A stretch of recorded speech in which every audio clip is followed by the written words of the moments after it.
kita lupa hadirin. Saking nikmatnya lah kehidupan akhirat ini. Ya, Nabi menafsirkan seperti lautan. Lautan ini tidak berbatas dan tidak terukur. Nah, itulah kehidupan akhirat. Tidak berbatas dan tidak terukur. Sempat kita menderita, nauzubillah, penderitaan yang tidak berbatas dan penderitaan yang tidak terukur.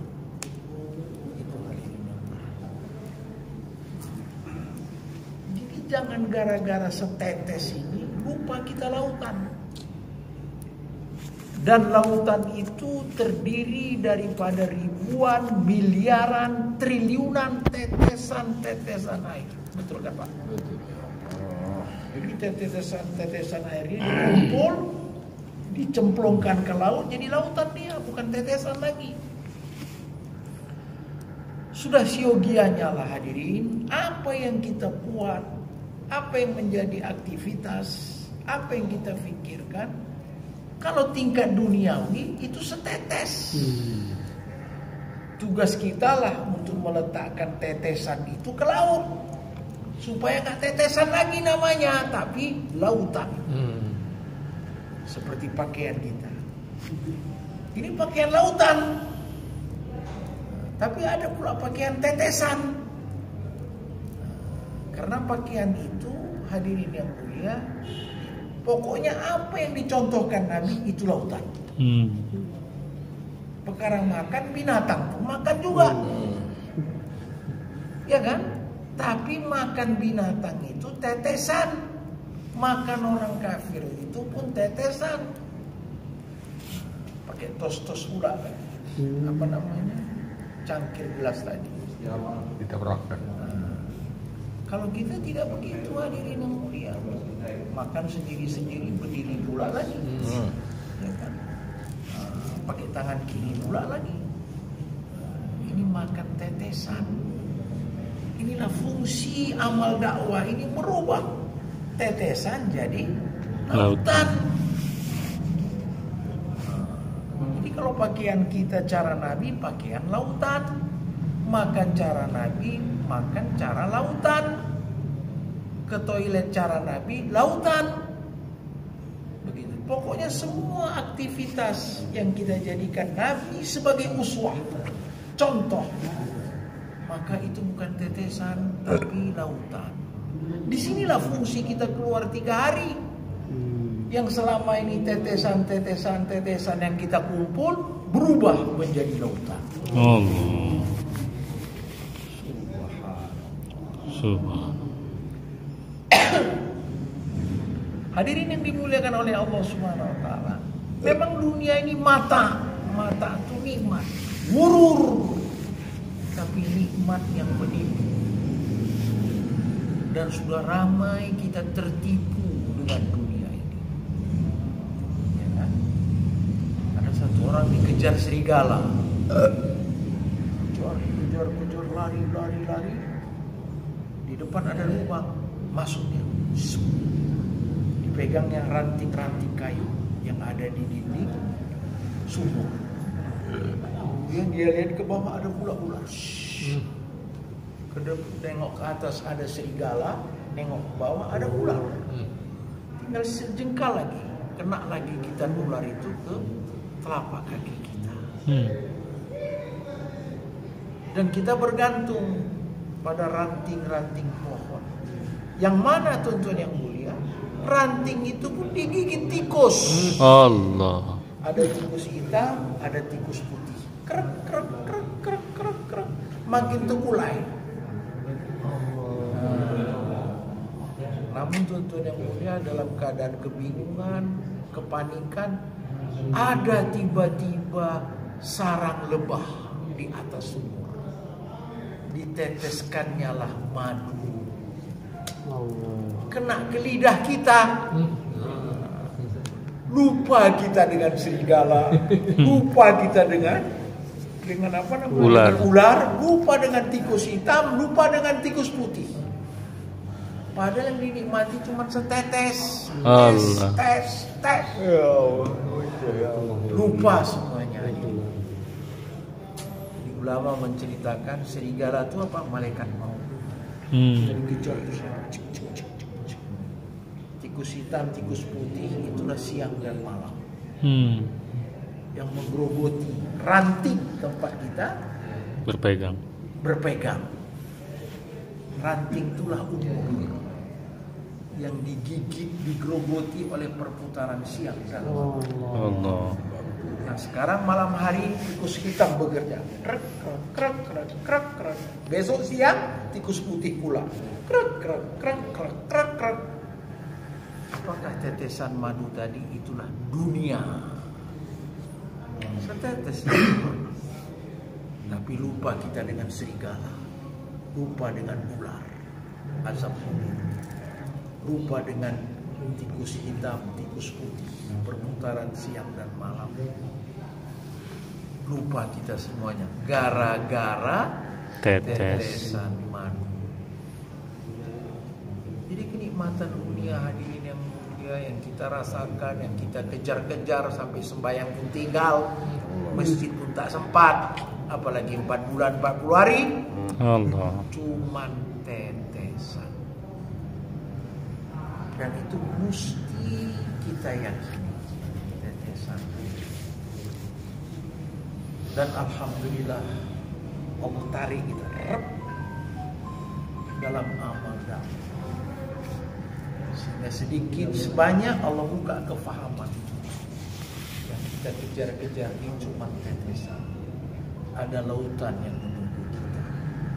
Lautan kenikmatan atau lautan penderitaan. Bapak bayangkanlah orang beriman masuk dalam kubur, dia akan meluas sejauh mata memandang. Kita di sini aja pun terhalang dengan dinding ini, ya kan? Tidak meluas, terhalang, banyak halangan, ya kan? Kecuali pergilah kita ke pinggir pantai, tak ada halangan, barulah kita nampak. Itu hadirin. Jadi sekarang kita dikejar ini, kejar. Siapa yang ngejar? Malaikat maut. Wahai malaikat maut, kata Nabi Ibrahim, kayak mana kali muka kau tuh kalau mencabut nyawa orang beriman? Tutuplah mata kau. Begitu tutup, buka kembali, nampak satu sosok yang begitu cantik rupawan, sangat ganteng. Hadirin yang dirahmati oleh Allah Subhanahu wa Ta'ala. Ya kan? Kemudian kata Nabi Ibrahim, kalaulah surga tak ada, Cukup lah. kalaupun nikmat kubur tak ada, nengok muka kau pun sudah ngeri kali nikmatnya. Bagaimana pula nikmat muka kau kalau mencabut nyawa orang yang tak beriman? Gak tahan kau. Cobalah, tutup mata kau dan buka kembali. Begitu terbuka, tuan-tuan yang dirahmati oleh Allah, wih, ada satu sosok, matanya kuning melotot, giginya runcing ke bawah, langsung pingsan. Jadi kata Nabi Ibrahim, wahai Israel, andaikan azab neraka tak ada, azab kubur tak ada, azab mahsyar tak ada, nengok muka kau pun sudah cukup penderitaan. Dunia akhirat itu masih lihat muka. Makanya sebenarnya tak ada apa-apanya dunia ini. Tapi nggak pernah kita bincang-bincangkan. Yang kita bincang-bincangkan adalah kenikmatan dunia. Sementara kenikmatan akhirat sangat-sangat jarang sekali. Tuan-tuan yang mulia, mumpung masih diberi waktu. Kalau nggak ada waktu, nggak bisa lagi kita duduk di sini, bang. Tapi karena Allah berikan kita waktu, manfaatkan. Kalau orang barat, time is money.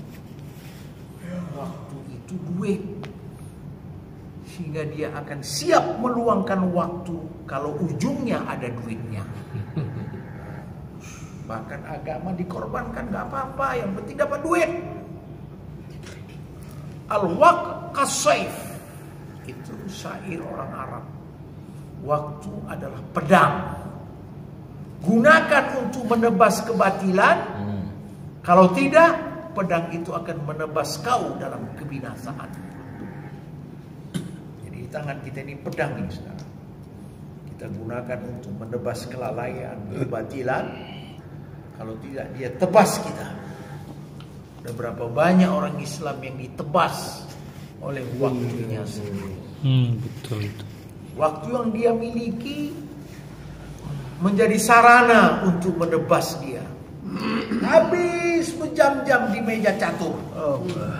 Habis berjam-jam di kolam pancing. Bukan maksudnya untuk nangkap ikan, menghabiskan waktu. Bukan maksudnya untuk apa namanya yang di meja catur itu, untuk menghabiskan waktu. Adalah kawan saya Pak Khalifah Musa, semoga Allah lapangkan kuburnya. Dia cerita sama saya, ada orang mau mati, dipanggillah dia karena dia itu adalah khalifah. Lalu kutalkinkan la ilaha illallah, kak, kok kak pula. Talkin lagi la ilaha illallah, kak. Sampai ketiga kalinya la ilaha illallah, sekak, terus mati. Allah. Catur. Dia angkatan 66, dari jam 6 pagi sampai jam 6 sore sampai jam 6 malam. Allah. Catur, lupa makan, lupa sholat, makan pun lupa. Kan gawat itu. Begitulah dirinya. Matan nas bima ya'ish. Matinya manusia bergantung dengan kebiasaannya. Dalam 3 hari, 40 hari, 4 bulan, hakikatnya untuk merubah kebiasaan. Menjadi kebiasaan sehingga ada orang mati waktu sholat, sujud nggak bangkit-bangkit. Saya punya kawan Pak Baharudin Ja'far, bintang 2, polisi. Dia cerita sama saya, ada satu polisi Brimob, paling bandal setengah mati, tak pernah masuk. Tapi satu kelebihan dia, apa? Sangat sayang sama ibunya. Jadi satu ketika dipilih Allah, dia dapat hidayah, keluar 3 hari, keluar 40 hari, bayar. Apa dia bilang? Hadirin yang mulia, kalau kita jaga sholat, Allah beri 5 kemuliaan. 1, Allah SWT mudahkan dan berkahkan rezeki kita. 2, Allah Subhanahu wa taala apa? Yang kedua, mudahkan dan lapangkan rezeki kita. Yang kedua, bebaskan kita dari azab kubur. Yang ketiga, menerima, gini dia, menerima catatan amal dari tangan sebelah kanan sambil begini terus telungkup. Dan dia pun meninggal. Allah. Kematian yang dicemburi. Jadi bagaimana kematian para sahabat dulu, insya Allah akan kita rasakan. Kalau kita membuat jalan yang sama, kita akan sampai dengan kendaraan yang sama dan sampai pada tempat yang sama. Jadi kalau jalan lain kita pilih, manalah mungkin kita sampai pada tempat yang sama dengan baginda Nabi Sallallahu alaihi wasallam. Dia niat insyaallah. Insyaallah. Sampai mati. Bulan setiap tahun sampai tak ada masa lagi, kecuali kita gunakan sepenuhnya di jalan Allah SWT. Sedia insyaallah. Insyaallah. Subhanallah. Subhanallah. Asyhadu an la ilaha illallah. Subhana rabbika